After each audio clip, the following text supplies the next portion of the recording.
আমার বাগানে নিজের হাতে ফুল গাছে আজকে ফুল ধরেছে দুটো, তো আমি লাগিয়েছিলাম এবং আরও অনেক কিছুই লাগিয়েছি।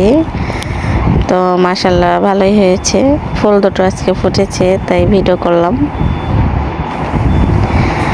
এবং করলা গাছ লাগিয়েছিলাম, তো মাশাআল্লাহ করলাও হয়েছে।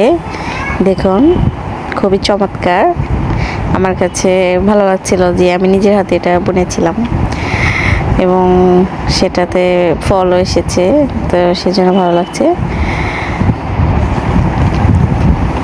গাছগুলো কিন্তু খুবই চমৎকার হয়েছে এবং মরিচ গাছে মরিচও ধরেছে মাশাআল্লাহ। তো ভাবলাম সবার সাথে ভিডিওটা শেয়ার করি, কেমন লাগলো অবশ্যই জানাবেন।